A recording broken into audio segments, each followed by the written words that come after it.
Hvað svona framundan á næstunni hjá þér? Það eru bara alls konar tónleikar. Já, þú veist, núna bara í þessari viku jarðafarir og svo er Þorrablót, Led Zeppelin tónleikar, ABBA tónleikar.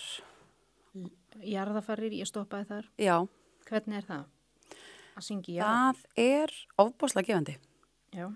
Ég mani mitt sko, fyrst sinn fannst mér það alveg erfitt og ég var eitthvað tímann, það var bara eina fyrstu jarðaferðinu sem ég söngi, þá var það var maður sem var bráðkvættur, bara 50 eða eitthvað og við erum að þú veist, stilla upp og ég var þá að spila með Magga Kjartans og fleirum og svo þú veist, einmitt lappar ekkjan inn og börnin að kistunni og eru grátandi við kistuna og ég hugsa bara með mig bara, ég get þetta ekki, ég get þetta ekki og einmitt sný mér að Magga sem er einn dásanlegasta manneskja sem ég þekki. Já.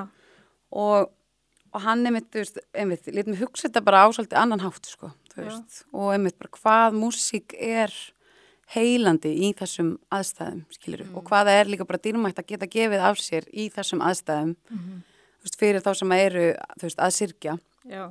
Og já, þá svona svolítið hugsaði ég þetta svolítið öðruvísi og svo þurfti líka svo bara að temja mér, skilurðu, að þú veist, bara ekki hugsa fjölskyldunum mína, þú veist, ekki hugsa dauðan, skilurðu, reyna bara að hugsa eitthvað annað til þess að komast í gegnum flutningin, skilurðu. Þegar, sko, ég veit ekki hvort það sé meðvirkni eða hvað, en ég á rosalega erfitt með að sko, ég farið í jarðafari bara til að sína, sko, aðstandendum að ég fattar þau. Stuðning, já. Þú veist, vinkona mín misti systur sína, ég þekkti hann ekkert rosalega mikið en ég fór í jarðaförin. Og svo bara þegar ég sé vinkonu mína, systurinnar, þá fór ég að gráta. Þú veist, það er rosalega, ég upplifa alltaf bara svona, ég veit ekki hvað, akkur ég að gráta. Nei, já. Ég á að vera sterk, þú veist, ég þekkti hann ekki mikið, en mér veist, brauti mér hjarta að sjá. Það er erfitt, já. Og foreldrana. Já.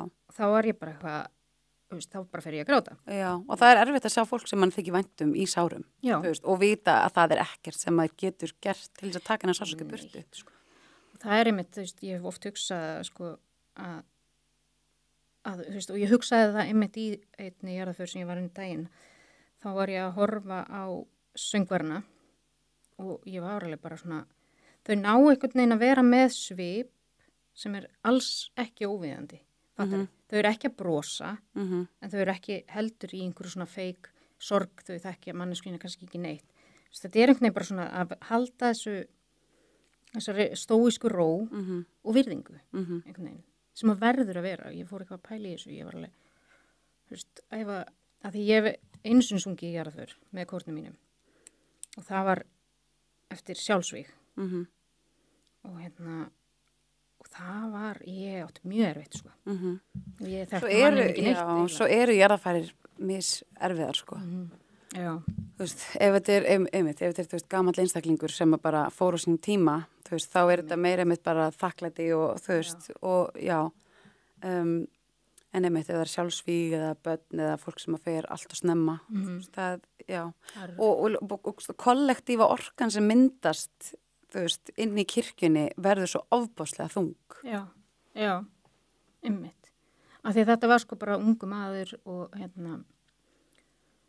og átti börn og þau voru búin að teikna á kistuna og þú veist, þetta var bara, þú veist, ég hélt mér með við sungum lagið en svo bara fór ég að hágráta á bakvið og ég var bara eitthvað, hvað er að mér? En það er ekkert að þér, af því þú veist, þú ert bara manneskja, þú veist, og það er svo sterkt að geta sínt tilfinningar, skilur, og geta grátið, af því það sýnir, þú veist, að bara einmitt, þú ert manneskja með tilfinningar og þú veist, og ert ekki að tróða þeim einhvern veginn niður, skilur, og passa að enginn sjái. Já.